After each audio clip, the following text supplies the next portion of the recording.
L'Église était en paix dans toute la Judée, la Galilée et la Samarie. Elle se construisait, et elle marchait dans la crainte du Seigneur, réconfortée par l'Esprit Saint, et elle se multipliait.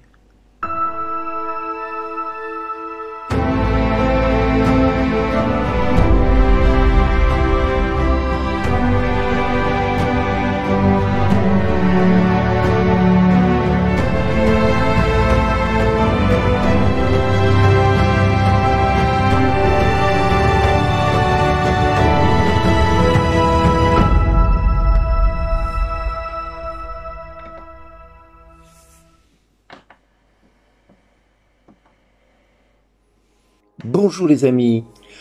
Or il arriva que Pierre, parcourant tout le pays, se rendait aussi chez les fidèles qui habitaient Lode. Il y trouva un homme du nom d'Énéas, alité depuis 8 ans, parce qu'il était paralysé. Pierre lui dit: Énéas, Jésus-Christ te guérit. Lève-toi, fais ton lit toi-même. Et aussitôt il se leva. Alors tous les habitants de Lode et de la plaine de Saron purent le voir, et ils se convertirent en se tournant vers le Seigneur. Il y avait là aussi à Jaffa une femme, disciple du Seigneur, nommée Tabitha, ce qui se traduit d'Orsa, c'est-à-dire gazelle. Elle était riche des bonnes œuvres et des aumônes qu'elle faisait. Or il arriva qu'en ce jour-là, elle tomba malade et qu'elle mourut. Après la toilette funèbre, on la déposa dans la chambre haute. Comme Lode était près de Jaffa, les disciples, apprenant que Pierre s'y trouvait, lui envoyèrent 2 hommes avec cet appel: viens chez nous sans tarder. Pierre se mit en route avec eux, et à son arrivée, on le fit monter dans la chambre haute. Toutes les veuves, en larmes, s'approchèrent de lui en lui montrant les tuniques et les manteaux que confectionnait Dorsa, quand celle-ci était avec elle. Pierre mit tout le monde dehors, il se mit à genoux et pria. Puis il se tourna vers le corps et il dit: Tabitha, lève-toi. Et aussitôt elle ouvrit les yeux, et voyant Pierre, elle se redressa et s'assit. Pierre, lui donnant la main, la fit lever. Puis il appela les fidèles et les veuves, et il la présenta vivante. La chose fut connue dans toute la ville de Jaffa, et beaucoup crurent au Seigneur Jésus. Voilà 2 œuvres qui viennent d'être accomplies par Pierre, on va dire dans l'église primitive, dans l'église débutante, dans l'église découvrant la grâce du Saint-Esprit, et ce Saint-Esprit qui vient et qui réconforte, qui console, qui guérit ceux qui sont malades et ceux qui sont vraiment durement atteints. Quant à Jésus, lui, de son côté, dans l'évangile, nous voyons que il y a les disciples qui le suivent parce qu'il a nourri 5000 personnes. Après les avoir nourris, il leur parle qu'il est la nourriture, qu'il est le pain vivant, le pain venu du ciel, et il raconte qu'il faut manger sa chair et boire son sang. Alors beaucoup de ses disciples se détournèrent de lui parce que justement ses paroles étaient dures et difficilement compréhensibles. Certains étaient disposés à accepter tout de Jésus, mais d'autres pas du tout. Et les enseignements, pour beaucoup, étaient très souvent incompréhensibles. Ce qui est une chose certaine, c'est que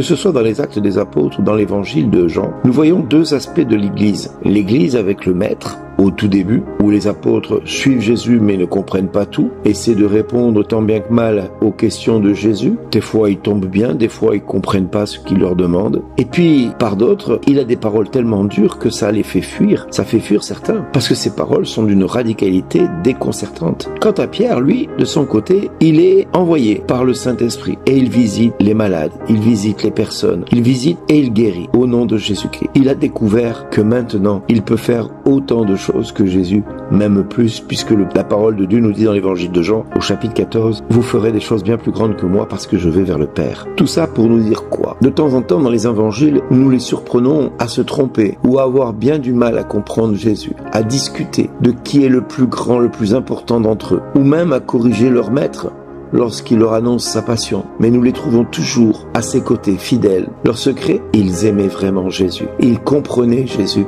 parce qu'ils l'aimaient. Je dirais que la vérité sur l'amour, c'est d'obéir et de croire à celui qu'on aime. C'est-à-dire que quand on aime quelqu'un, on va tout de suite faire ce qu'il nous demande parce que on l'aime. On croit en lui et on espère en lui. Donc on va faire ce qu'il nous demande. L'amour nous pousse à obéir, nous pousse à croire l'autre. L'amour nous pousse à être meilleur, nous pousse à aller vers l'autre. À la lumière de cet évangile et des Actes des Apôtres, nous pouvons nous demander où ai-je placé moi mon amour pour Dieu? Où suis-je avec cet amour? Quelle foi et quelle espérance je développe avec cet amour? Quelle obéissance je mets en place quand je vais à l'église et que l'église demande certaines choses à travers sa parole? Suis-je prêt à toujours obéir au Seigneur par amour pour Dieu? Quel amour je développe pour mon Seigneur et pour mon église? L'église nous apprend la docilité, la simplicité et quelquefois le sacré. Elle nous donne de découvrir ce que veut dire confiance, ce que veut dire don de soi. Elle nous explique les choses